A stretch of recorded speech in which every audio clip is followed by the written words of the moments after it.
This is the Louie T Network.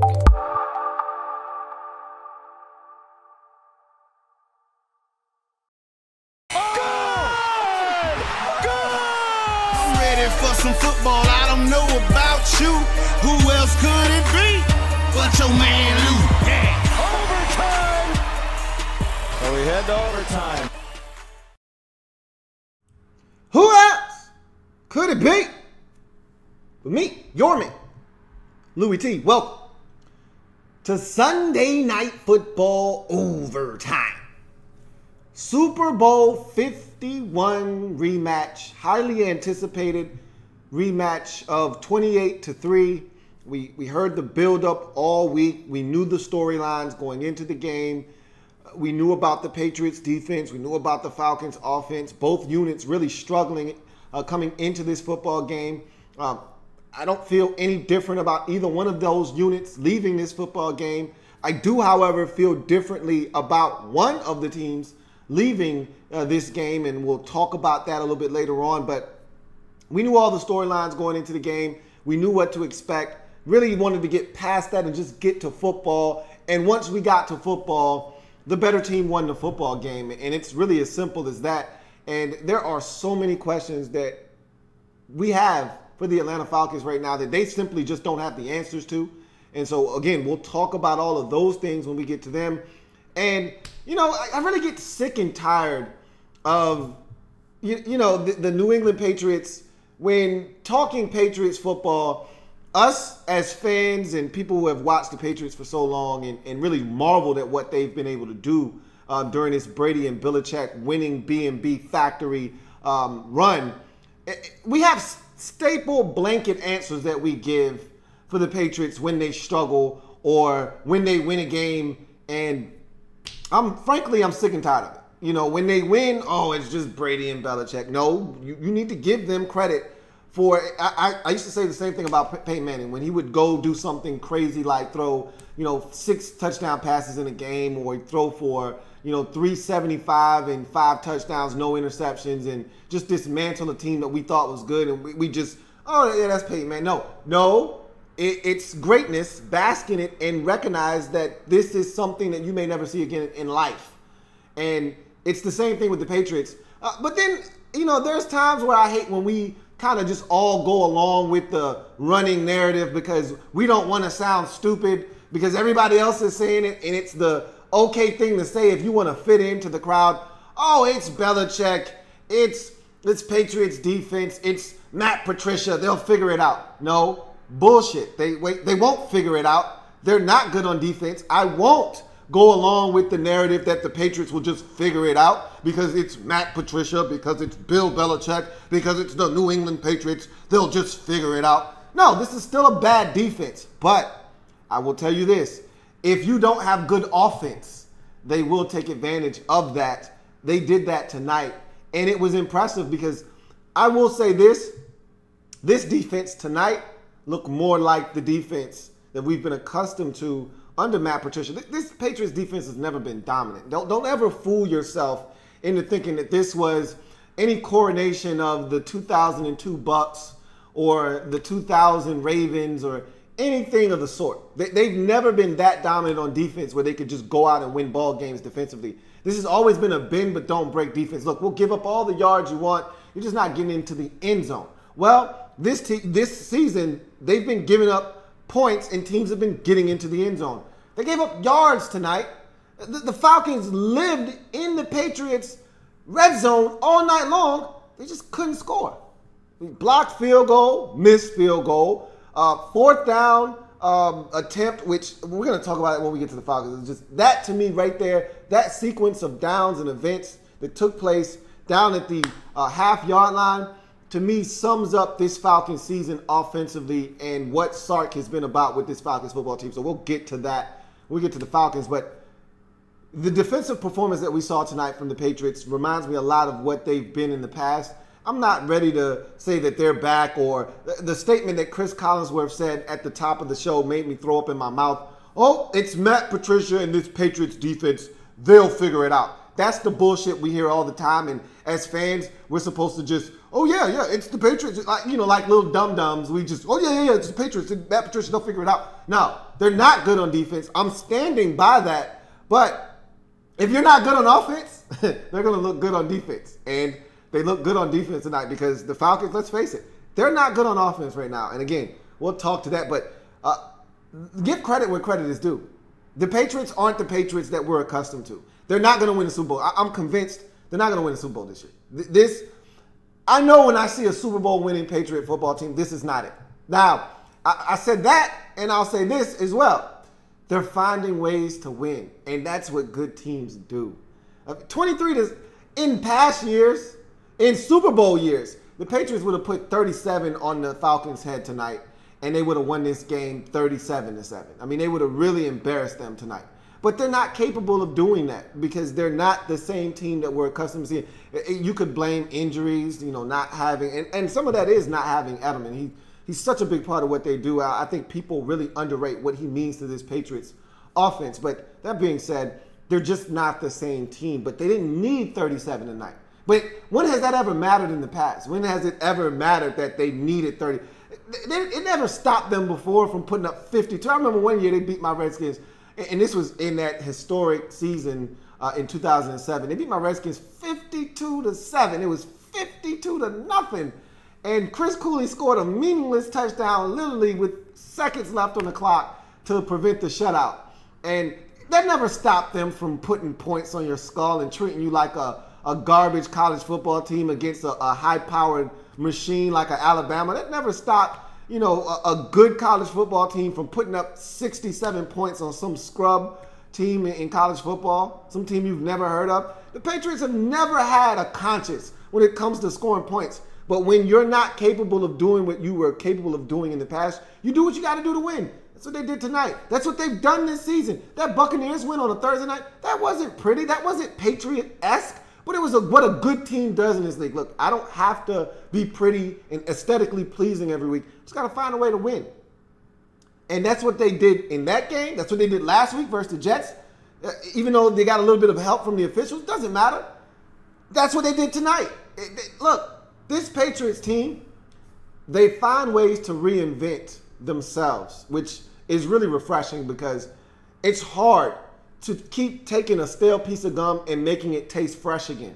That's what the Patriots do every single year. We all know about the double bubble that you eat, and 2 seconds after you put it in your mouth, all the flavor is gone and you're ready to spit it out. Well, the Patriots somehow, and don't ask me how, but somehow they take that stale piece of Bazooka Joe, that double bubble, they take that piece of gum and they infuse it with more flavor, and somehow you don't need to spit it out. You can chew that same gum over and over and get the same result out of it. Damn, this gum is pretty good. And my breath smells pretty fresh. And I like the taste. This is great. I've got a piece of gum that never runs out of flavor. That seems to be the New England Patriots with Bill Belichick and Tom Brady. But this doesn't seem like a Super Bowl type of team. That being said, I've said that, well, I've never said that in the past with this Patriots team. But they're the type of team that will prove you wrong.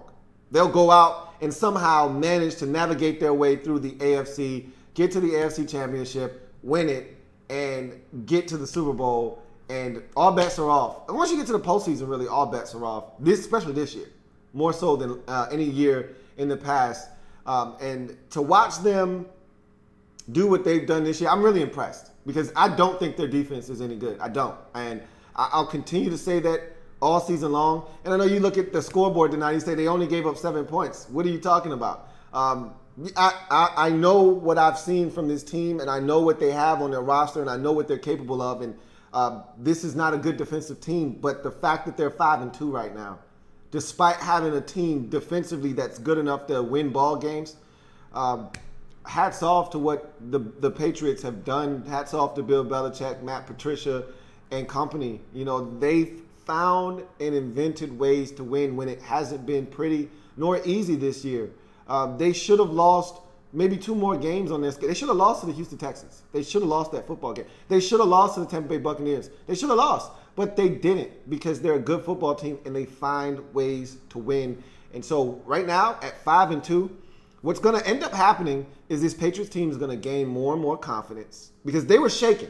You had them on the ropes what were they, 3-2 after the loss to Carolina? They were 3-2, correct? I think it was 3-2. Might have been 2-2, and then they ran off 3 straight. Let's see, Tampa, Jets. They were 2-2. You had them on the ropes. They were shaking. They were on the ropes. They were reeling. And in the moment of truth, they went on the road on a Thursday night, rectified their season against Tampa again. Wasn't pretty, but that was the moment of truth. That's like a boxer getting hit with a haymaker, with a serious hook, an uppercut that they didn't see coming. And now they're kind of cloudy, all right? Or as they say in the islands, they're bazzity. They have no idea what's going on right now. And the only thing that they can do is hold on, clinch. Hold on for dear life. Don't try to throw any punches. That's how you get knocked out. Hold on. Make the referee step in and part you. And when that guy comes in looking for the kill, you hold on again and you just wait for that goddamn bell to ring. And if the bell isn't close, well, goddamn it, you keep holding on until you shake the cobwebs and you figure it out. And then you can kind of regain a second win and see the opponent and have a clear mind and say, all right, I'm back into this fight. I'm okay. I can throw punches, see what's coming, and I'm all right. Patriots, they were stunned for a second. And in that moment, there was an opportunity to knock them down onto the canvas. Tampa Bay missed that opportunity. The Jets missed that opportunity last week. The Falcons missed that opportunity this week. They're good. They figured it out in terms of we know what we have to do to win. It's not going to be pretty most weeks, but we figured out what this coordination of the New England Patriots has to do to win football games. And that's simply protect Tom Brady, allow him to distribute the football around the football field. We'll run it whenever we see fit. Okay, if we need to run it 27 times, if we need to run it 40 times, if we need to run it 12 times, that's what we'll do tonight. And at the end of the day, defense, we know you're going to give it up. We know you're not capable of stone cold stopping a team. Just don't let them in the end zone. Just don't let them in the end zone. We do that, force field goals, and it sounds easy. It does. Hey, that's what anybody needs to do to win. Sounds good, but when you struggle on defense the way the Patriots have this season, it's not easy, but they've been able to do that. And really, controlling the clock with the offense is what the Patriots did tonight. They ate up a ton of clock offensively. It's what the Cowboys have been doing with their defense for the last couple of years. Hide the defense by playing good offense and controlling the clock. That's what the Patriots have done this season. That's what they've done at times this season. Not all the time. In those shootouts against Houston and Carolina, they didn't have any regard for the clock. Really, they didn't have a choice. They had to go down and score. And I told you earlier in the season, without Edelman and with Cooks now in the offense, it's going to be more of a vertical passing game. They're going to stretch the field, and that's what you've seen this year. But in this particular game, wasn't a lot of downfield shots. It was more what we've been accustomed to seeing with the Patriots in the past. A lot of horizontal routes, a lot of underneath things. Because at the end of the day, I think they're figuring out we don't need to score quickly and put this defense back on the football field. Let's burn some clock. Let's take up some time. Let's methodically work the football down the field. Let's get into the end zone, and we'll win the game because our defense isn't on the field as much. Sounds like a good recipe for a team that's struggling on defense to me. And you saw the Chiron tonight. You saw all of the 300-yard passes they've given up. Don't tell me that they fixed the defense. When last week against the Jets, they were down 14-0, couldn't stop a nosebleed, and they gave up 354 passing yards to Josh McCown and the Jets. Don't tell me that this defense is fixed, because it's not. They just outlasted the Jets last week. That's what they did. That's what they've been doing this season. They outlasted the Texans. They outlasted the Tampa Bay Buccaneers. They outlasted the New Orleans Saints in that game. Well, they really dominated that game, to be honest with you. But nonetheless, they've outlasted opponents this year. They've outlasted teams. I'm anxious to see what this season ends up being, because this is one of my most intriguing seasons watching the Patriots. Because I don't know week to week what I'm going to get from this football team. Are they going to win 23-7 like they did in this game? Are they going to win 17 to what was the Bucks game? What was that score, like 17-13 or whatever that nonsense was, 19-13? Are they going to win a game 41-38, 36-33. I don't know what I'm getting from week to week. That's kind of refreshing, though, because you got to see how they reinvent a way to win every single week, how they take that stale piece of gum and make it fresh again and make it taste good again. So I'm actually intrigued by the Patriots this year because in past years, okay, they're playing the Jets at home, or that's not a good example because the Jets, home away, they usually give the Patriots a run. Oh, they're playing Houston at home. They're going to steamroll those guys and kill them. You know, oh man, they got Cleveland at home. They're going to eat Cleveland alive.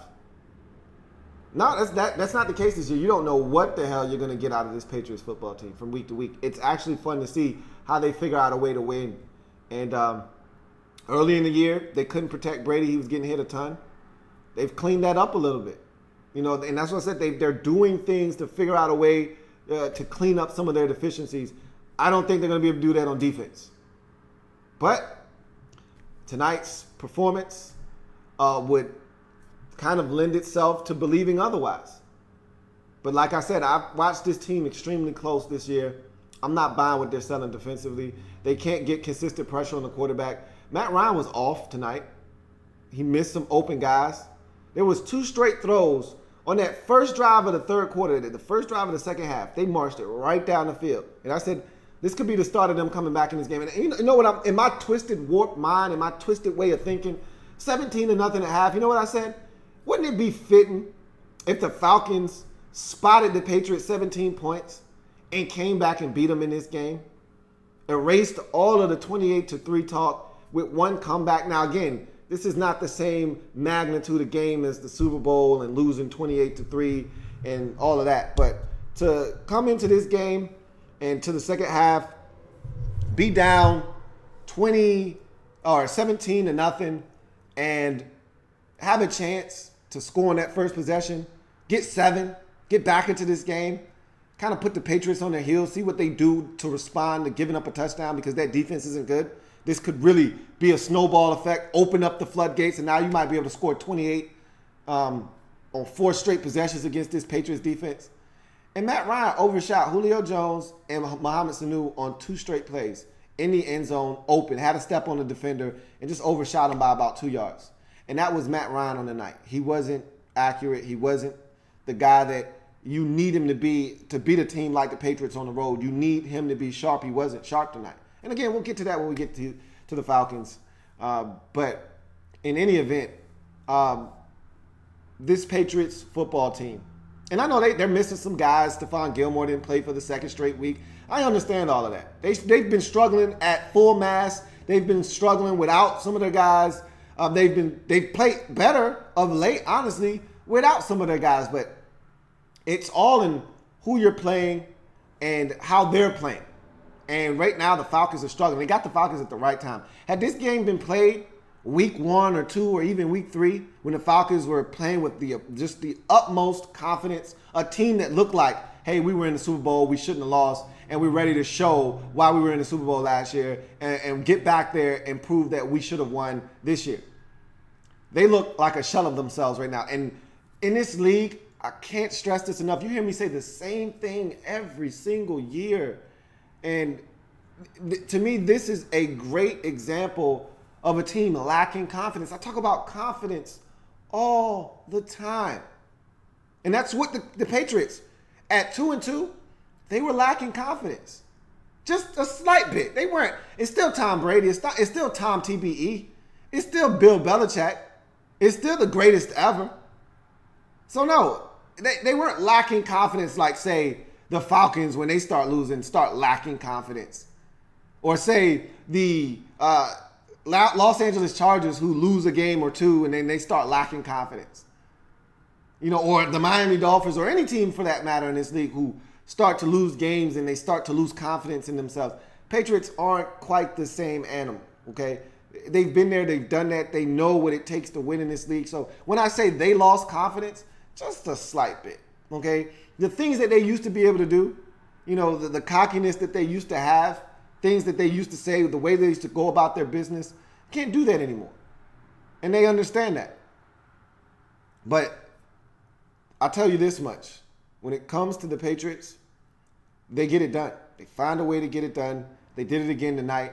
And tonight, it was just simply spreading the football around. Nobody had an extraordinary game. Gronk didn't have a big game. Cooks didn't have a huge game. Hogan didn't have a huge game. Amendola didn't have a huge game. The running backs all kind of got even distribution in terms of snaps and touches. Gillislee got some touches. White got some touches. Lewis got some touches. No one stood out tonight. They didn't need to, though. It was the type of night where everybody was involved. And to me, that's when this team might be its most dangerous. When you can't just say, hey, like the Chiefs did, we're going to stop Gronk. We're going to put Eric Berry on Gronk, shut him out, and see how you adjust. Cooks is still figuring out this system. No Edelman, so someone else is going to have to step up. Good luck. And when you don't have other guys that can step up, you struggle. But when you've got 9 different targets that you can get the football to, 3 backs out of the backfield, 4 different receivers, a tight end or 2, hard to stop a team. And nobody better in the game than Tom TBE to give a whole bunch of targets to and say, hey, man, just spread it around as you please. That's what they did in this game. And it worked to perfection. And they ate up a ton of clock in doing so. Thought they did a really good job of staying balanced tonight, running it when they needed to, throwing it when they needed to. I'll tell you something else they did a great job of in this game, especially in the first half, converting 3rd and longs. We'll talk about that a little bit more when we get to the Falcons and their defensive struggles in this game. But give the Patriots some credit, man. They converted some huge 3rd downs in that first half. Huge mistake by the defense, hitting Tom after he threw the football, and that was the right call. That was roughing the passer on Thick Dreads, McGee over there, Claiborne. Boy, those dreads hideous. But, yeah, I mean, it is what it is. And I'll tell you what, that was one of the turning plays of the first half. You take points off. That was their first touchdown of the game. That personal foul, that was a pick. They weren't getting anything out of that. And to allow them to get not only the first down, but held the football back. They weren't going to even have the ball until that late hit. That was a bad play by Brady. And that's what I'm talking about. It's a different Patriots team. You know, back in the day, Brady wouldn't even do anything like that. That's stupid. That was dumb. You expect Josh McCown to do something like that. You expect any of the Cleveland Browns quarterbacks to do something like that. You expect a young, inexperienced quarterback, Trevor Siemian, to do something like that. Not Tom TBE. He didn't know he was about to get plastered 3 seconds after he threw the football. He threw that up for grabs in double coverage. It deserved to be picked off. But he got hit late, really late. It deserved to be flagged. And they took advantage of that. The Falcons didn't deserve to win this game. The Patriots did. And they converted on 3rd and 16, 3rd and 11, a number of 3rd and 6s and 7s. They were outstanding on 3rd downs, especially 3rd and long, which that's supposed to be a down you find a way to get off the field and the Falcons couldn't do it tonight. And that kept drives alive. That kept that Falcons offense off the field. More importantly, that Patriots defense off the field, and it allowed the Patriots to control the pace, time of possession, and the clock. How many Falcon possessions were there in the first half of this game? I'd like to know. Couldn't have been any more than 4. That's how you shorten the game. By possessing the football, holding on to it. They had a missed field goal. I'm going to look it up. I guarantee you there weren't any more than 4 Falcon possessions to start this game off. Let's check this out real quick. Let's see what we got. Because I'm curious as to how many times, and I'm going to check time of possession in this game. So let's see what we got. Falcons had the football once, twice, 2, 3, and I'm not counting the end of the half, 3 plays, 36 yards, because they didn't have any timeouts at the end of the half. So they had 4 possessions, just like I said, and I figured as much. And they only had 1, 2, 3 possessions in the second half. I mean, the Patriots literally controlled this game, and the Falcons, when they did have the football and they did move it, they didn't take advantage of it by capping it off with some type of points. Time of possession probably ain't even going to be as bad as I think now that I'm looking at some of these drives, but I still want to see what the time of possession was in this game. And actually, it was pretty bad. 34 minutes to 26 minutes, essentially. So 8 minutes more, the Patriots possessed the football in this football game, and it showed. They really limited the amount of opportunities that the Falcons had, and to me, that's going to be their winning recipe moving forward, is shortening the game. Like, don't take these deep shots. Don't stop the clock on incompletions. You know, you need to find a way to just keep matriculating the ball down the field and eating up as much time, just like the Cowboys did last year. That's how they got to 13-3. If you're the Patriots, to me, and that's what they did tonight, that's the winning recipe moving forward. You look at the Patriots defense quickly, it's not really much to say tonight. They gave a lot of credit to Johnson Batamosi, one of my favorite names in all the sports, not just the NFL, but all the sports. Johnson Batamosi. Also, another name that I love, and again, this is a non sequitur, Soso Jamabo. UCLA running back, Soso Jamabo. Which one's better?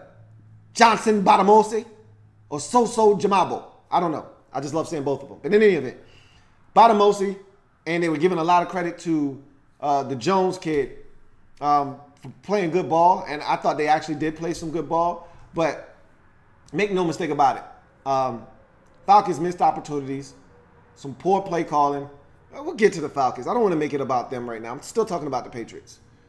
The Patriots defensively did some good things in this game. They still didn't get a ton of pressure on Matt Ryan. I thought he had all day to throw. And when he didn't, he had anywhere to run. I mean, you saw the fourth down. They went for it on 4th and 7, and he ran for 9 yards. When does Matt Ryan run for 9 yards in a critical situation?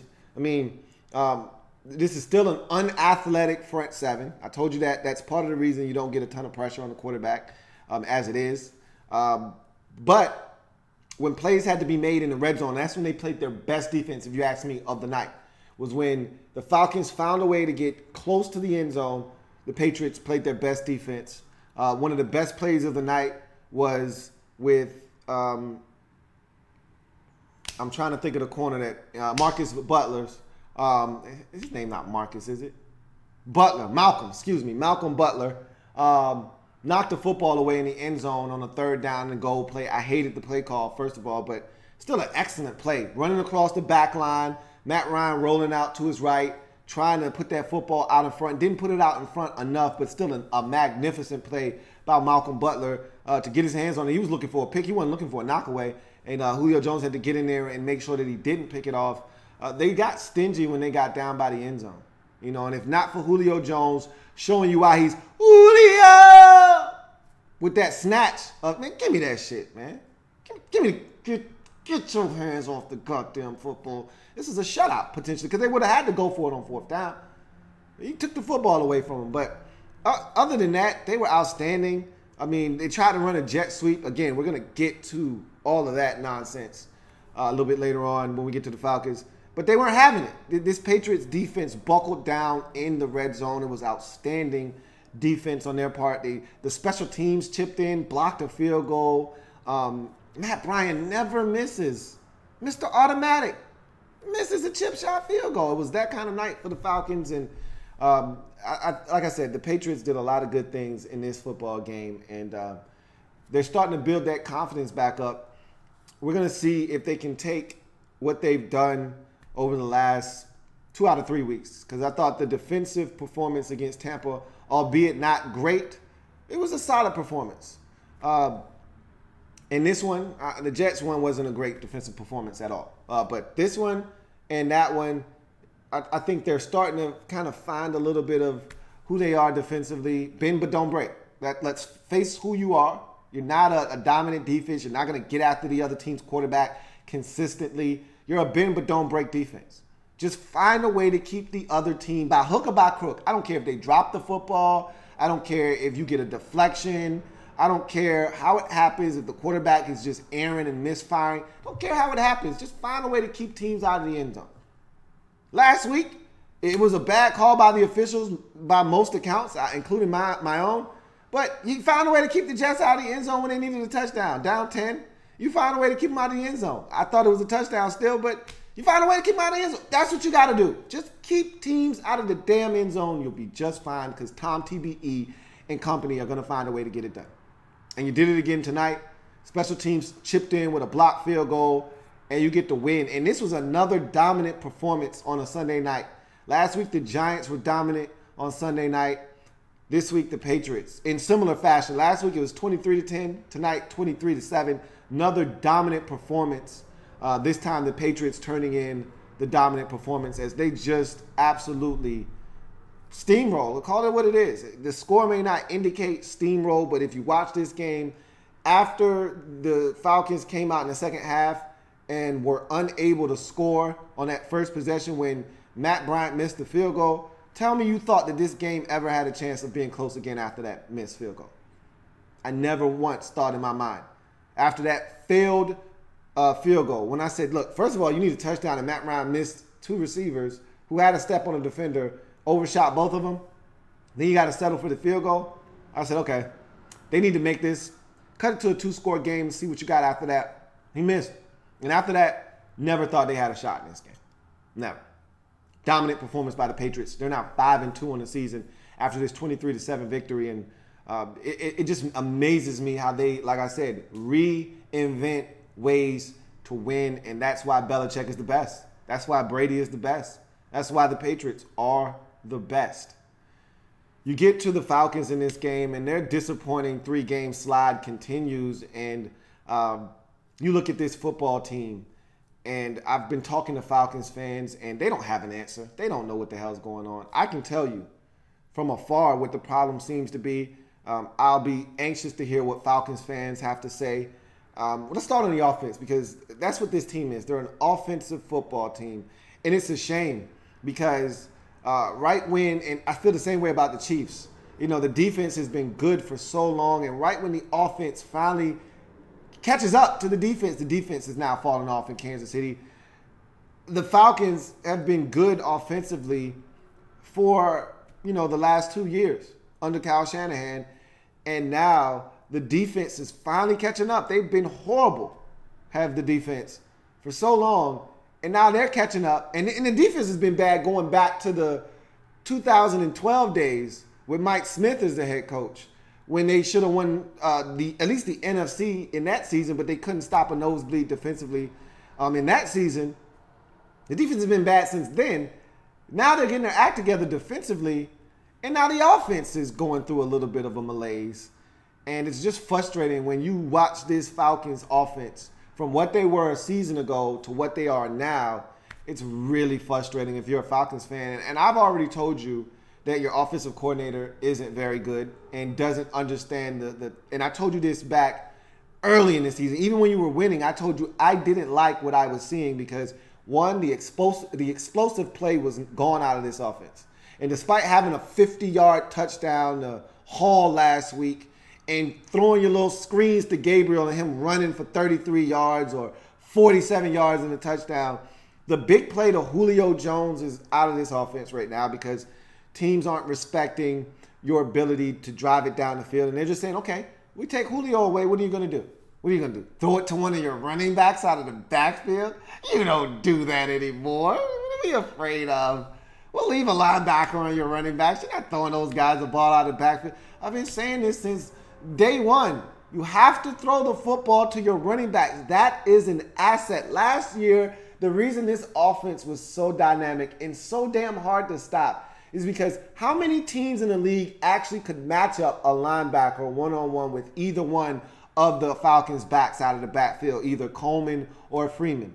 You couldn't do it. You put a linebacker, I don't care who it is, you put Ryan Shazier on either one of those, and he's still going to get beat. Even though he's just as athletic, if not more athletic than both of those running backs, he's still going to get beat.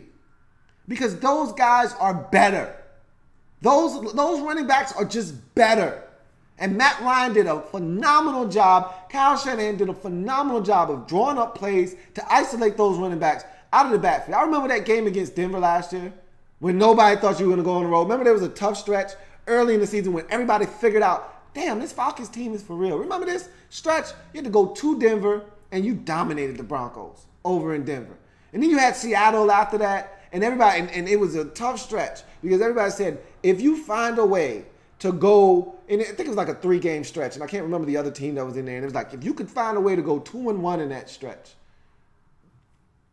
you're a damn good football team. And I remember in those 2 particular games, it was both out west back-to-back games, and we said, if you just go 1-1, you find a way to split those games, this Falcons team is for real. And they went and they dominated the Broncos, and the backs out of the backfield were the difference in that game. Go back and look at that game. Go back and look at the box score. Go look at that game. And if you're a Falcons fan, you remember this game like it was yesterday, just like I do. Those running backs were the difference in that game. Then you go to the next week against Seattle, and you should have won that game, but you didn't. But everyone said, wow, this Falcons team is for real.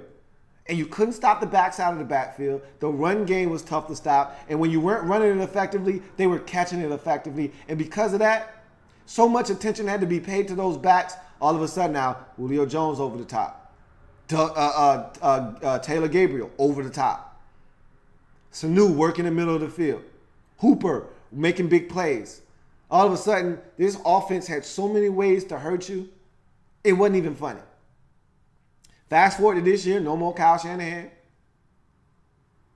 And all of a sudden, Sark comes in, Steve Sarkisian, your new offensive coordinator, comes in, and the backs out of the backfield catching the football are invisible. It's non-existent. It's not a part of the playbook. I don't know if the backs caught more than 3 balls tonight combined. I remember on a play-action fake, Matt Ryan looking down the field and then dumping it down to Devontae Freeman on a pass, and he zigzagged his way across the field. That might have been one of the few passes the running backs caught out, and that was not a design, hey, let's get the football to the running back. There were designed plays last year, let's get the football to the backs out of the backfield. You're not doing that anymore. You're just not. And this offense can't maximize the parts that it has when you don't take advantage of the skill set of your players, individual skill sets of the players that you have. Sark didn't do a good enough job of studying what worked last year and implementing that into the game plan this year. Obviously, he's got his own philosophy, his own way of doing things. That's cute. That's nice. But in this league, what wins is taking your players, evaluating what they do best, and putting them in positions to succeed by doing what they do best. That's how you win in this league. Not taking what you do best as a coordinator and forcing it upon your players, but rather taking your players and saying, all right, what does this guy do best? Damn, he runs some great routes out of the backfield, has extraordinary hands, and can explode once he gets the football in his hands. How about we get him the football out of the backfield? That'd be nice for Tevin Coleman, who's struggling this year. It'd be nice to get him some touches out of the backfield. No, not happening.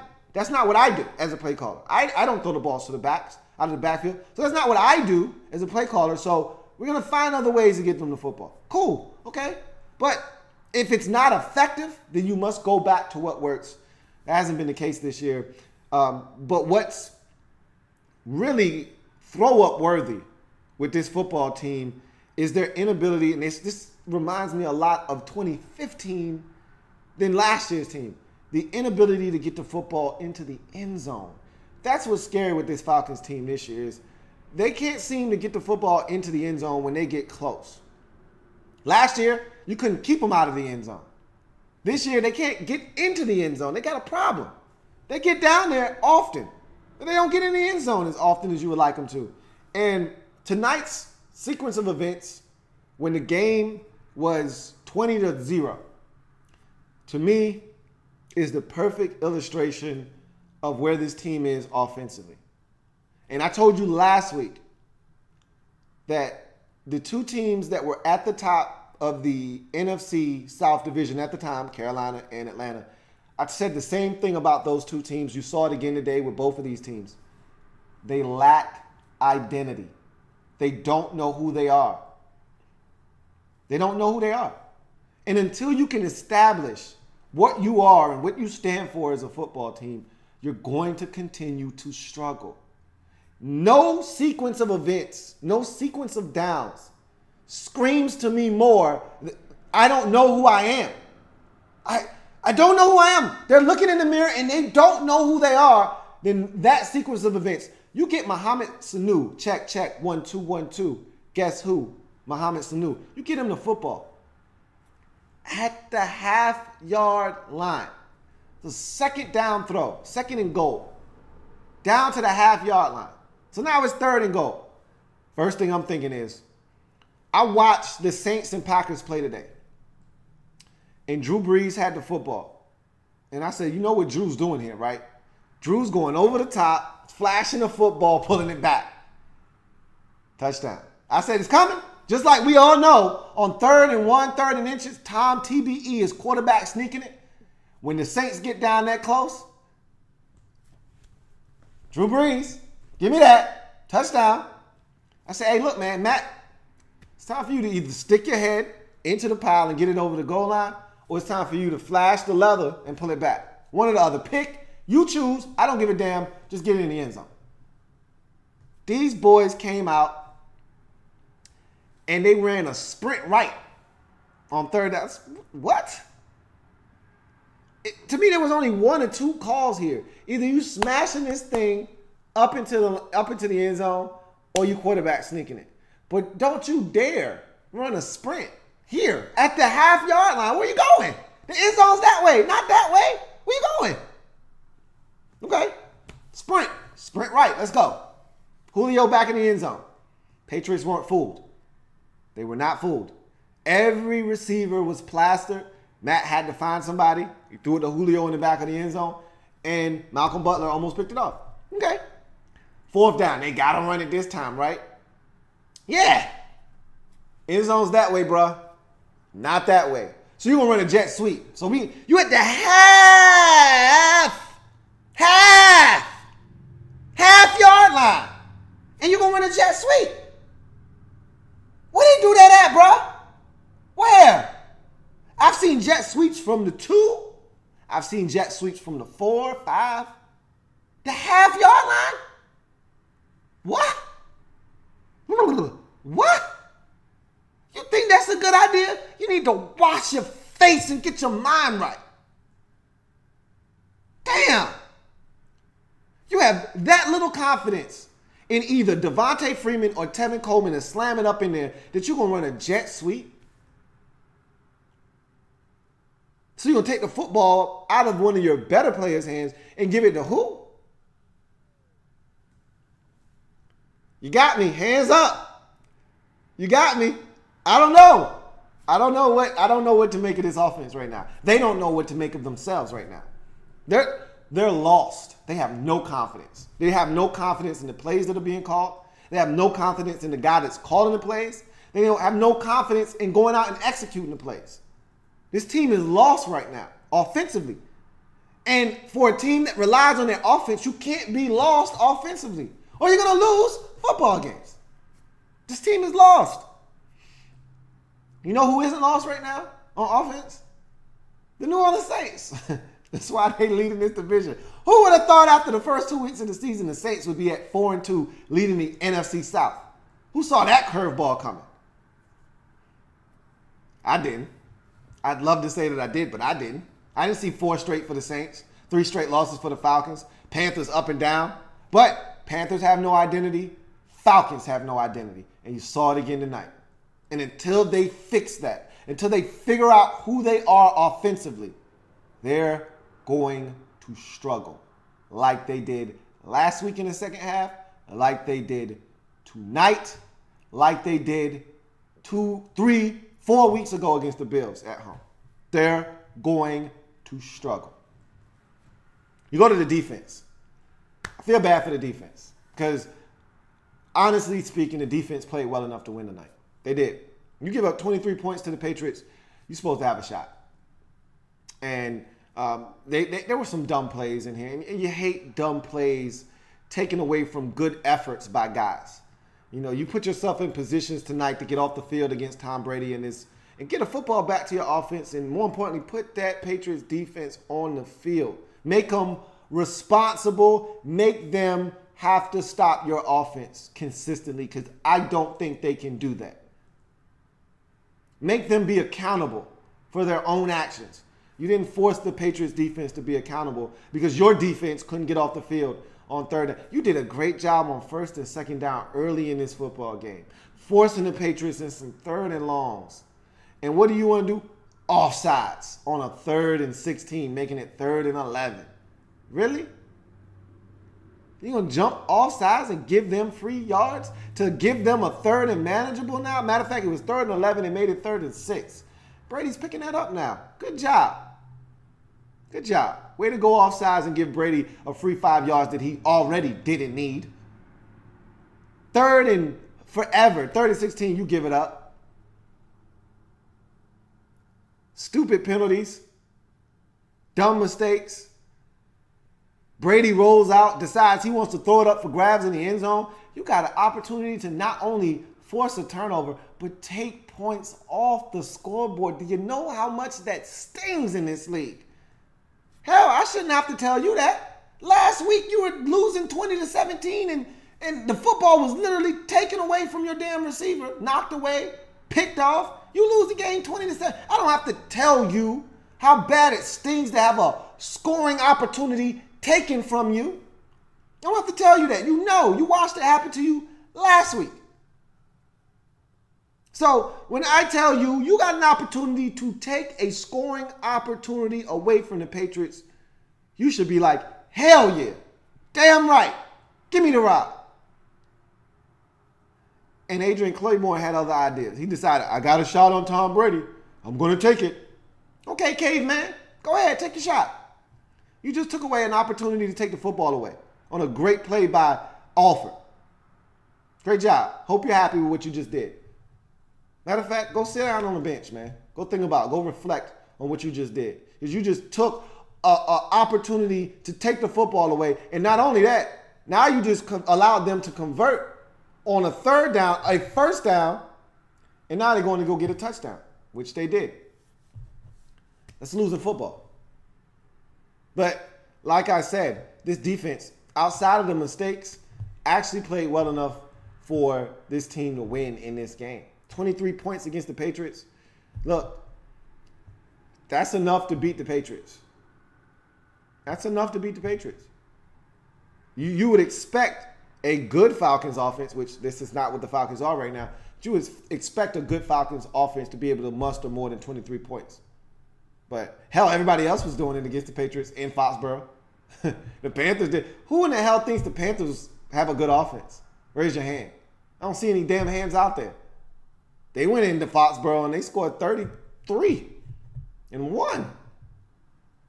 So did the Texans. They lost though, 36-33, but they scored 33 too.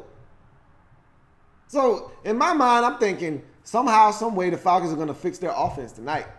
They're going to get it revved up. They moved the ball. The defense said, hey, 23? We did our part. I don't know about you, but 23 is supposed to be enough for us to beat the Patriots on the road. It wasn't enough tonight. So it was good to see Vic Beasley out there running around. We all know the same story with this Falcons defense. It's a fast, I was really disappointed in the Falcons defensively last week because they got ran on. I thought late in the game the Patriots were able to run the football, but at that point in the game, it was really inconsequential because they already saw the writing on the wall. But I thought they did a really good job early in this game when the game was still in the balance of really forcing the Patriots into some 3rd and long situations. They just didn't make the plays on 3rd down, and that's the money down in this league. So for as much credit as I want to give the Falcons defensively, because 23 points is not a lot of points to give up against the Patriots, you had opportunities to get the football back to your offense, albeit it may have been in vain because they probably weren't going to score anyway, the way that they went tonight. Still want to give them opportunities to get on the field against that Patriots defense and see if they can't make something happen. And you didn't get off the field enough. And in that second quarter, you gave up 17 points. And that was the difference in the game. You gave it up there, and you put this offense in a position where they had to score with their backs up against the wall, and they didn't respond. That's where this game was lost. And it's really frustrating because I think that the Falcons defensively are actually better this year. They're much better, much improved. Light years better than what they were a season ago. You look at all their losses. They lose to Buffalo. That's all offense. I mean, let's face it. Yeah, Charles Clay ate you alive in that game. So what? So what? Matt Ryan had a fumble for a touchdown. I think you may have had another turnover in there. defensively you played well enough to win. What'd you give up in that game? 24 maybe? 26, some weird number. But it should have been good enough to win, whatever it was, because you didn't give up one of the touchdowns in that game. Your offense did. Last week, lost 20. You were up 17-0. You did your part. You said, look, we spotted you 17. They scored nothing in the first half. All you got to do is score one more time in this game. Field goal, touchdown, doesn't matter. We probably win. You couldn't even do that, offense.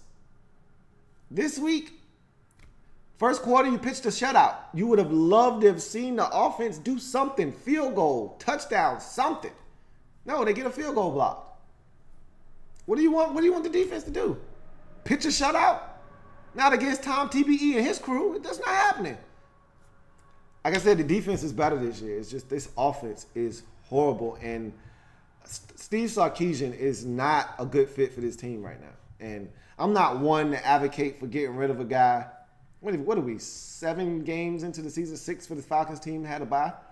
I mean, I'm not going to sit here and say he can't figure it out. But I don't think he's done a great job of adjusting to the players that he has in this offense. The blueprint was already there. The beauty of what was in front of him was he was coming into a situation that was already made and fixed for him to just come in and succeed.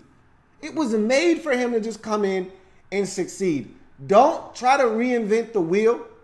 We already got a winning formula here. All you got to do is come in. You can bring in some of your concepts, but don't stray away too far from what was successful last year.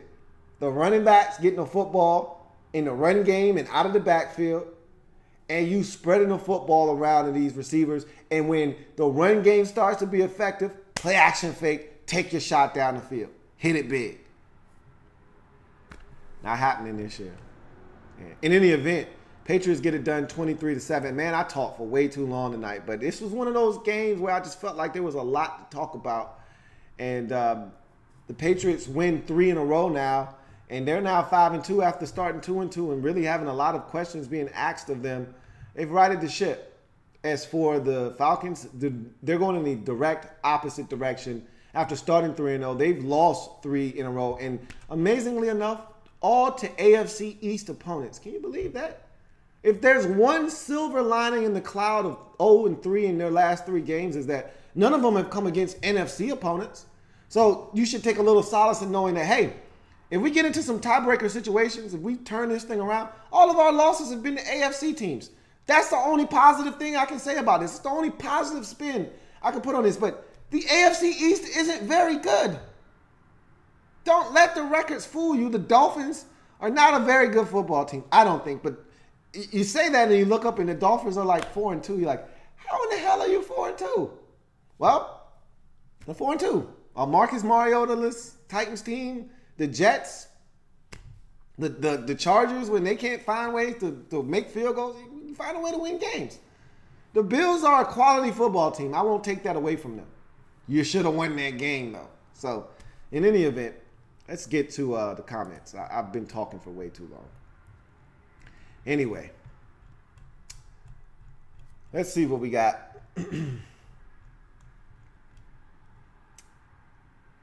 Chris Deaver says, where have you been all day? Oh, man. You guys are hilarious. Dallas Cowboys whipping that ass, and now we hashtag them boys. But we got it to be going. He said, but we going to be room for the Redskins tomorrow, bro. Get that W. Hey, look. We going to hold it down for the division. I already told y'all. We going to make sure that the Eagles don't run away with the division tomorrow. Or tonight. Don't you worry about that. We're going to handle ours. Nonetheless, I Break for Rapper says, watching the Falcons was like watching a newbie playing Madden and just going for it on 4th down all the time. They thought they were going to be in a shootout tonight. I don't blame them. That first time on 4th and 7, he went for it on the first possession. I was like, whoa, are you sure you want to do that? He was like, yo, the Patriots probably going to score 30 tonight. We might need to kind of, rev it up and get a little freaky with them. Patriots said, nah, we don't need to score 30 tonight. 23 is just fine. But I'm not mad at the aggressiveness. I'm really not. They converted on that as well. The problem is they just couldn't get it in the end zone. But it was So this was tough to watch. If you're a Falcons fan, it's a tough game to watch. SOL's Nation says, I don't care about either team. Louie just makes them interesting. It's just fascinating. These two teams fascinate me because they were both in the Super Bowl last year. One team can't play defense the way that we're accustomed to seeing them play it, but they found ways to win. The other team actually is playing better defense this year. Now the offense is struggling. I just find it very fascinating looking at these two teams. Vincent Coe says, Falcons fans be salty as F. They should be. I mean, this was an embarrassment tonight. No one likes getting embarrassed on that. I can tell you as a Redskins fan, I've had my fair share of ass whoopings on primetime television. It's nothing worse than getting embarrassed in front of the nation because there's nothing you can really say. When you lose at 1 o'clock on a Sunday afternoon with everybody else watching, it's okay to say, man, this happened, that happened. Nobody saw your game except people in that local market.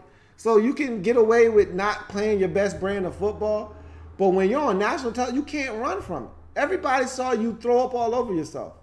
And that's what we saw tonight. Buffalo pregame says, I think the Patriots are better with Gilmore out of the lineup.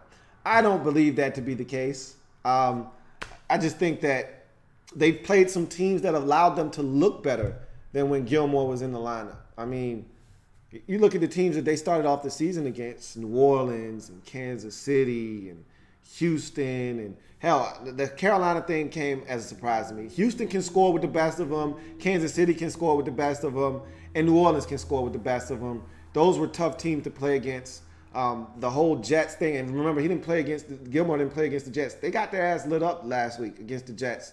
Just so happens that the Jets couldn't score in some situations, and as we all saw, the officials imparted themselves in the ball game and made themselves a part of the game last week, and that helped the Patriots out as well. Not saying that they were going to lose that game anyway, but they made it a lot easier on the Patriots to get that dub. But I think Gilmore is an exceptional talent, and I refuse to believe that they're better without him in the lineup. But you being sounds like a Buffalo Bills fan, you probably would say that. Dark Sealer 1995 says, the biggest loss of the offseason was Kyle Shanahan from the Falcons. Matt Ryan just doesn't look comfortable in this offense.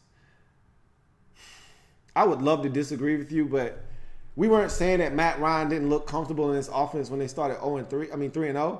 But even in those wins, think about it for a second. They barely beat Chicago in week 1, should have lost. The biggest play in that game was a defensive breakdown by Chicago in which Matt Ryan almost falls down in the pocket, gets up, reshuffles his feet, and finds a wide open Hooper in the middle of the football field for like a 89-yard touchdown.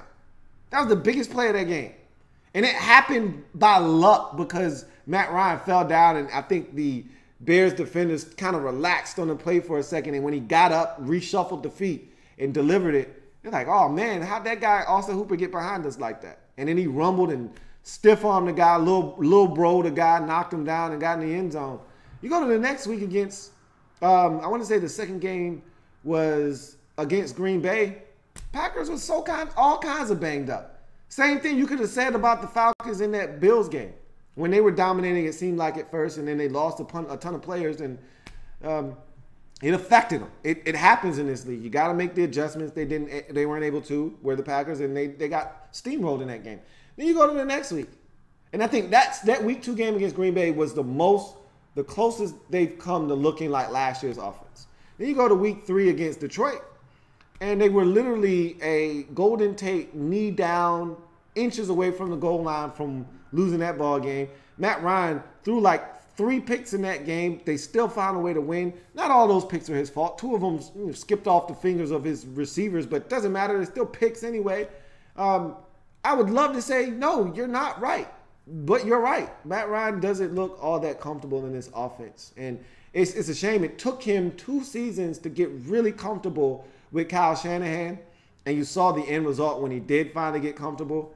And now he's having to go through another change, more terminology, different route concepts, different ideology, because now you're not using the backside of the backfield as receivers. I think it's a little bit of a change, but you got to give it time. You know what I mean? But it just sucks because this is a team that went to the Super Bowl last year. You don't have time. Time is not on your side. You want results and you want them now because this team was 1 quarter away from being Super Bowl champions last year. No one wants to wait for Sark to figure it out and make the proper adjustments so that this team can start playing better football again. But we'll see. Dre True Statement says, I used to be the one to say give Sark a chance and a little more time. After that god-awful reverse on the goal line on 4th and 1, I'm done. He has to go. That was a pretty bad sequence of plays. And to me, it's really indicative of where the Falcons are offensively. They have no clue what they are as a football team. Dark Sealer 1995 says, do you think the Steelers are the best team in the AFC after today? I won't go as far as to say that yet. To me, it's a conglomerate up at the top of the AFC right now with New England. Kansas City is still up there for me, and Pittsburgh. I think those are the 3 teams right now that are above the rest of the conference. But make no mistake about it, there's so much football left to be played.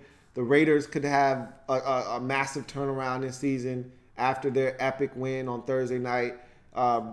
You could see change. I mean, the Chargers all of a sudden now winners of 3 straight. They're 1 game away from 500, and if they can get back to 500, all of a sudden now they're back in the mix because defensively they can do some things that other teams simply can't do. There is not a single team in the AFC that can get after the other team's quarterback quite like the Chargers can. And if they can figure out ways to win games, score points, not turn it over, and just be better offensively, their defense, even though they've had their struggle stopping the run, their defense is good enough to all of a sudden start making some noise in the AFC conference. So it's so early. It's too early to start crowning teams the best.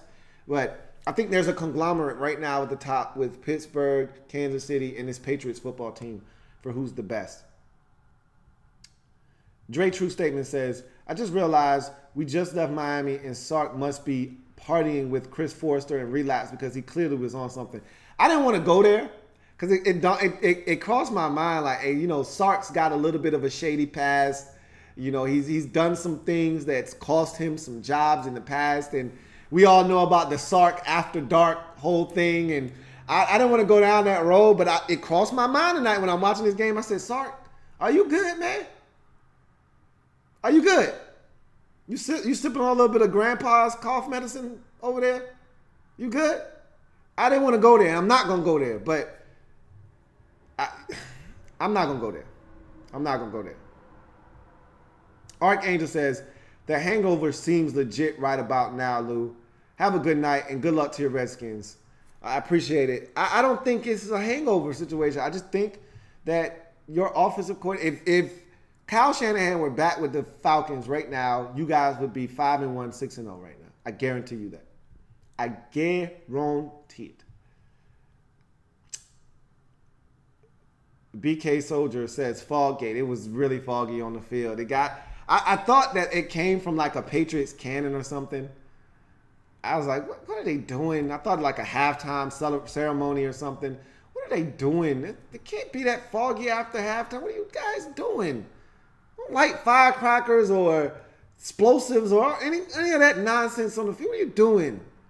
You know how halftime of the Super Bowl, it can get pretty foggy because they got all these pyrotechnic things going off and, all these different things that create this smoke, and you're like, don't do that. Don't do that. That's what I thought at halftime. Like, don't do that. Then it just didn't go away. I'm like, oh, it's fog. You can't control that. Yikes. It got bad. Pepe the YouTuber says, the football gods claimed another life in Carson Palmer. The gods are ruthless. Hide your kids, hide your QBs. They weren't going to do anything this year anyway, but yes, and that's not the football gods who do that. That's the Reaper. That's the injury Reaper coming to collect. And it was time for Carson Palmer to go. And sometimes the injury Reaper got to tap you on your shoulder because some guys don't know when it's time to go. Like Tony Romo, he didn't know when it was time to go. So the injury Reaper had to come tap him on the shoulder and say, hey, come on, man. It's your time. Let's go. Tony was like, no, but I still think I can. He said, come on, man. Let's go. Come on. Carson Palmer, come on, bro. Let's go, man. It was time for Carson to go. So it sucks, but it is what it is. Feast Mode says, really? Feast Mode says, Louie T is to the NFL what Tyrone Biggums is to crackheads. I cannot with y'all, man. I cannot. Dre True Statement says, Pats cheated again tonight, LOL. They had huge fog machines pumping fog into the stadium, #Foggate. And y'all cut your nonsense, all right? They whooped ass tonight fair and square. There's no gate tonight. It was just foggy out there. Y'all pumping fog into the stadium. Y'all are hilarious. Dark Sealer 1995 says, that fourth down call with the reverse to Gabriel was awful. This isn't college. What happened to the two-back system? This year it's one back and they don't even use Coleman. You know what? I never thought that they would miss their fullback as much as they do, but they really miss Patrick DeMarco. Didn't he go to Buffalo? If I'm not mistaken. Sometimes you don't know what you got until it's gone. He was a hell of a lead blocker last year. And, you know, some of it is him not being in the lineup or, you know, not being there anymore. But at the end of the day, you got to feed your horses. They're not doing that. Like Julio had like 3 catches into the fourth quarter. Yeah, they double teaming him. I don't give a damn. I don't care if I got to throw him the ball on a tunnel screen. I don't care if I got to run some form of a pick play to get him to rock on 2 slants and Julio's coming underneath on an out. I don't care. I don't care if it's 2 outs and Julio's coming in on a slant. I'm going to get my best players of football. Simple as that. You can double him over the top. You can bracket him. I'm going to get my best players of football. And that's the thing that really frustrates me when I look around the league at some of these teams and I see guys that are premier playmakers in this league and they can't get the football, like at the beginning of the year with Cincinnati and A.J. Green, and how they found it impossible to get him the football. And you know, AJ is one of the most soft-spoken receivers in the league. And after that last loss on a Thursday night to Houston, when they finally fired their offensive coordinators, Ken Sampisi, AJ Green said, hey, man, you got to get your playmakers of football. Ain't no excuse. Get your playmakers of football.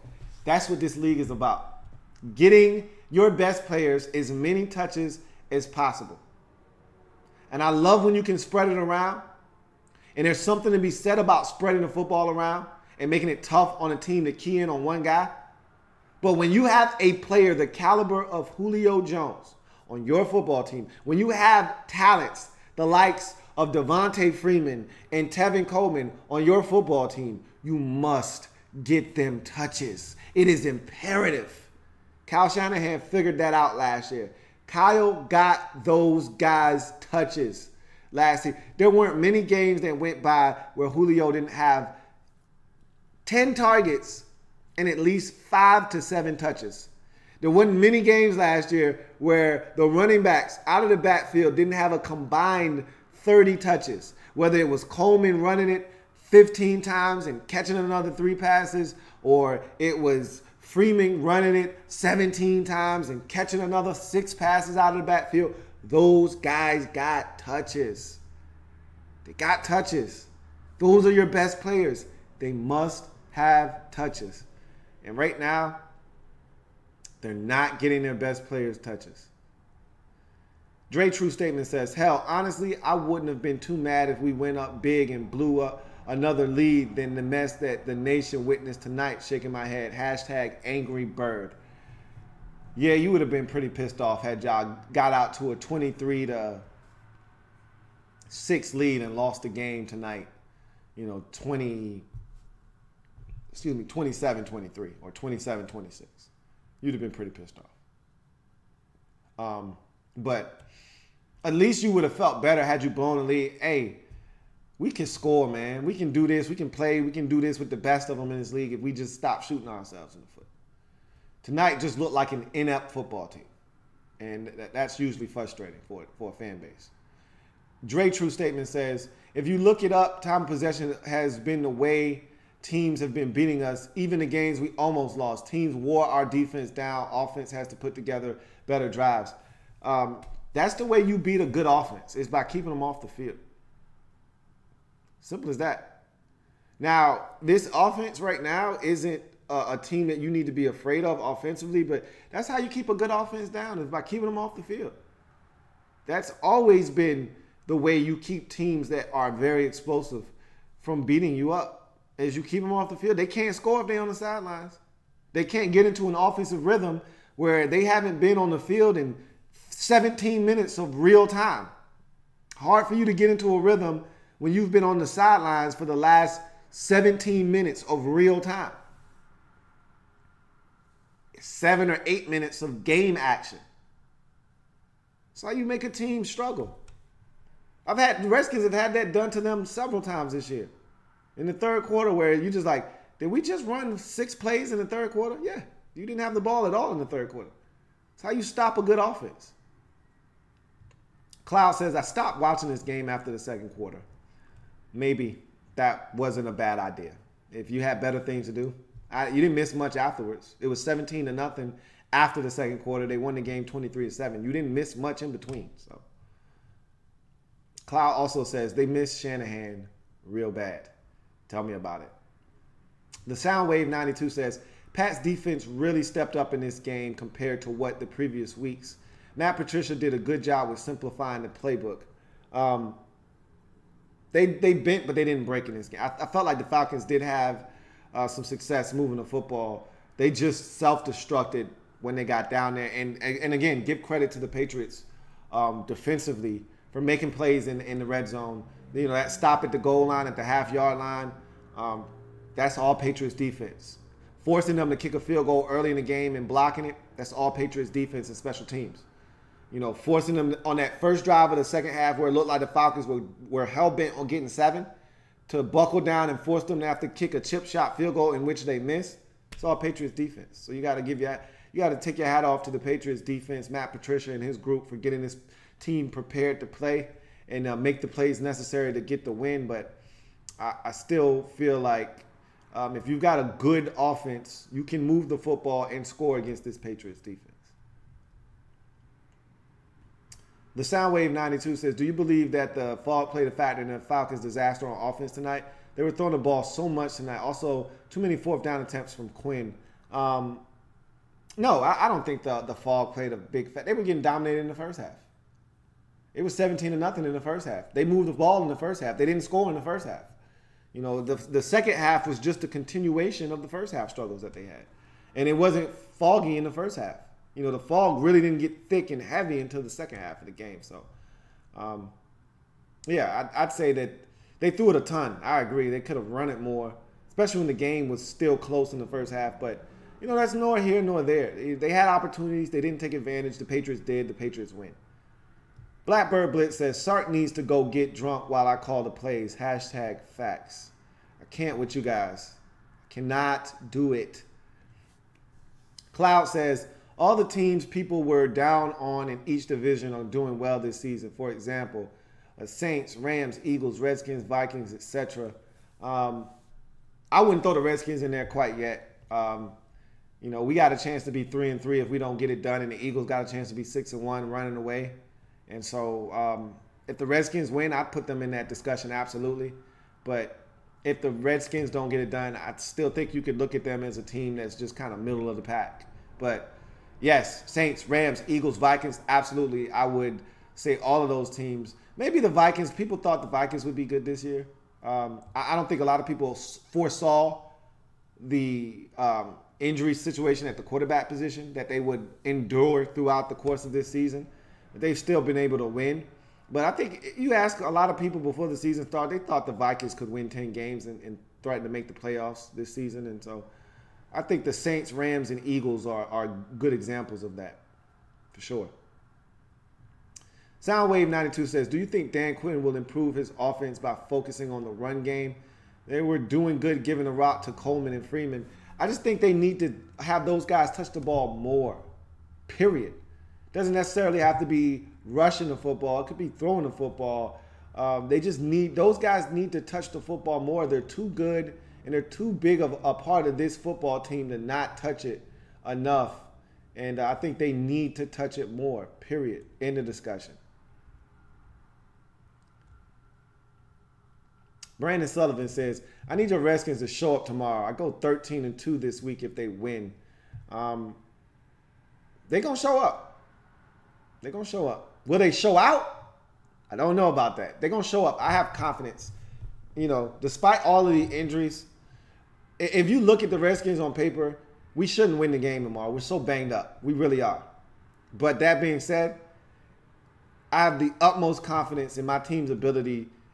Unlike past years where I haven't been as confident, I have a lot of confidence in this team's depth and their ability to find a way to muster up the strength to go on the road and beat a team in Philadelphia that is red hot right now and get a win, an improbable one at that on the road. Nobody's giving us a chance. And I think that is more incentive to go on the road and find a way to win. It's going to be a great game. I can't wait. I'm looking forward to it.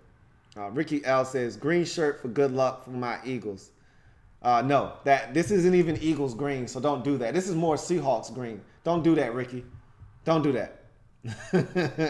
He says, hashtag fly Eagles fly. Don't do that, Ricky. Soundwave92 says, what was your biggest surprise so far this week? So far this week, I only got the Chiefs game wrong. My biggest surprise was the Bears dominating the Panthers. I thought the Panthers could lose the game, but I didn't expect them to get dominated and only score 3 points. That I didn't see coming. So, we'll see. But that was my biggest surprise of the weekend thus far. Cloud says, are you positive the Redskins will stop us? If so, I'm not positive about anything. I just feel very confident that my boys are going to come out to play and give us a shot to win. And like I tell you all the time, I only want a chance to win in the fourth quarter. And in every game we've played this season, in some shape, form, or fashion, we've had a chance to win in the fourth quarter. We had a chance to beat the Eagles in week 1 in the fourth quarter. Last possession of the game, the score was 22-17. Hell, we had the football in the red zone, down 19-17, and then Kirk Cousins throws a back-breaking pick with a wide-open Jamison Crowder for a walk-in touchdown. If he doesn't miss that, we probably win the football game. But he didn't. He missed, threw an easy pick, and it cost us the game. We had a chance to win that game. Fourth quarter versus the Chiefs. Josh Doxson catches the football. Maybe we win that football game. Seems like a game that we could have easily have won had he caught that football. We've had a chance to win every single ball game in the fourth quarter, and I don't expect that to change on Monday. And that's all I ask of my fellas every week, is that in the fourth quarter, you give us a shot to win the football game. You do that, I can't walk away anything but pleased with the performance. Obviously, you want to win, but I can't be upset at the level of effort given if you got a shot to win. I can be upset at the mistakes made throughout the course of the game. I can be upset at the final outcome of the game, but I can't be upset at the effort if we've got a chance to win in the fourth quarter, and we've had a chance in every single ball game that we've participated in this season. And that's all I'm looking for on Monday, and I fully expect that. And I think, unlike week 1, we'll find a way to get it done this time. What up, Black L.B? Black L.B says, who are your contenders and pretenders for the NFC? That's a whole nother video. Like, I'd have to sit down and think. I hate trying to make up lists on the fly because you always end up leaving a team or two out. And I don't like doing that. But I would love to sit. I could sit down and I could do a video on that. Just sit down and maybe we'll do that at the midpoint of the season when we get to around week 8 or 9. We'll start to look at that. Because right now it's still early. You know, you got teams that lost 4 to start the season. Now they've won 3 straight. You got teams that won 5 in a row to start the season. Now they've lost 2 straight. You got teams that have started the season off 3-0. Now they've lost 3 straight. It's so hard to kind of depict what this season is thus far. I'll be able to tell you probably with more confidence and more decisively in the coming weeks. Dark Sealer 1995 says the Falcons couldn't beat Edward Scissorhands at rock, paper, scissors, let alone score enough to win this game. It was hard to watch. Dre True Statement says, we really miss Pat DeMarco. I like Coleman, but he's no Pat DeMarco. And yeah, he went to Buffalo. I thought he did. I remember him going there in the offseason. And it's tough we don't value fullbacks the way that we should in this league. But when they leave your football team, there is a void that it's tough for guys to fill. And I think you're seeing that a little bit with this Falcons football team. Dark Sealer 1995 says, I don't think Sark or Ryan understand that guys like Julio are open even when they're covered. Just throw it to him and let him make magic happen. Sort of like in the end zone on the touchdown pass. Matt Ryan fully understands that, I think. I just feel like he thinks, well, there are other guys that have matchups that are favorable that I can get the football to that can make plays, and you don't have to force it when there are other guys on the field that have favorable matchups, but you want to get the football to your guys. And some of that is on Matt. Some of that is on Sark for not putting Julio in positions. Okay, you want to double team him? I'm going to still find a way to get him to rock. So find a way to get him to rock. Renee Ballard, what's up, Reby? She says, can't stand the Patriots, but I get updates and I watch the highlights, but I thought Atlanta would give some fight. Good grief. Good luck tomorrow, kinda, but not too much, LOL. It's going to be fun, Reby, and I hope whether you guys win or you lose, you come back and you join me on Monday Night Football overtime as we break that game down. Hopefully with the Redskins win, but luck to your boys as well. But like you said it very eloquently, kinda, not really, at least not this week. But it'll be fun either way. We'll chop it up after that game tomorrow night for sure. Dark Sealer 1995 says, Tom Brady deflated the Falcons like he deflates those footballs. Y'all stop. Y'all stop with the nonsense tonight, man. Y'all are killing me. Reby says, thanks for always keeping me posted and up to date. No doubt. I try to do my best to keep y'all in the know. Cloud says, I'm not sleeping on y'all, Lou. I'm just talking trash. I know you're not. Look, there's always one thing that I can say about fans of teams in the division. You may not like the other teams in the division, but there's always a respect factor. You always respect. Falcons fans can't stand the Saints, the Falcons, the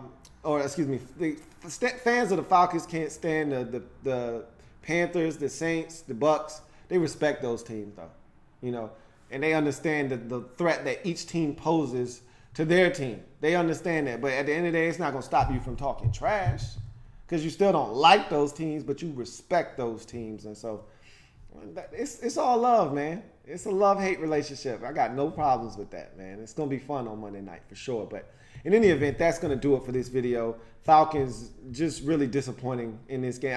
I fully expected the Falcons to come out and win this game. I'm not going to lie to you. I thought the Falcons were going to come out. There was going to be a revenge factor. There was going to be all of the talk of 28-3 that was going to be sickening to them, and they want to come in and kind of mush that in the face of the Patriots in this game. And I thought that just flat out the Patriots defensively aren't that good, and the Falcons had an opportunity to take advantage of a bad defense, and they did none of those things tonight. And the Patriots came out. They were the aggressors. They got it done not only on defense but on offense and special teams. They won all three phases of the game. They dominated, and they win this game 23-7 to win their third in a row, go to 5-2 in the season, and maintain a half-game lead over the Buffalo Bills in the AFC East division. Meanwhile, the Falcons come out, lackluster performance. They make mistakes. They don't take advantage of a lot of situations. They risk a lot tonight going for it on fourth downs. They didn't convert in some situations. Poor play calling, poor execution. Your end result is a 23-7 loss on the road on Sunday night. Your third straight loss against an AFC East opponent, and more importantly, your third straight loss overall, dropping you to 3-3 on the season after starting the season 3-0. So that's going to do it for Sunday Night Football overtime. Patriots get the win 23-7. They're now 5-2. Falcons get the L. They're now 3-3 on the season. If it happens in the National Football League, whether big or small, we cover it all here on the Louie T Network. Come back and join me as I continue to break down anything and everything in the National Football League. I've got a lot of lockdown coverage to get to tomorrow, and so we're going to start bright and early tomorrow. How early, I don't know, but when they start coming, they're going to come fast and furious at you tomorrow for sure. So I will see you then. I got to get some sleep, man. Going to be a long day tomorrow. I've got a feeling. Going to be a long night for sure tomorrow. The Redskins playing. I'm going to be amped. Even if we lose, I'm going to be amped, just like the Kansas City game. Didn't want to sleep after that, so I need to get some rest tonight. So that's what I'm going to do. You guys should do the same thing. I'll see you tomorrow. Have a good one. And once again, thanks for joining your man Louie T here on the Louie T Network. I'll see you tomorrow. Have a good one.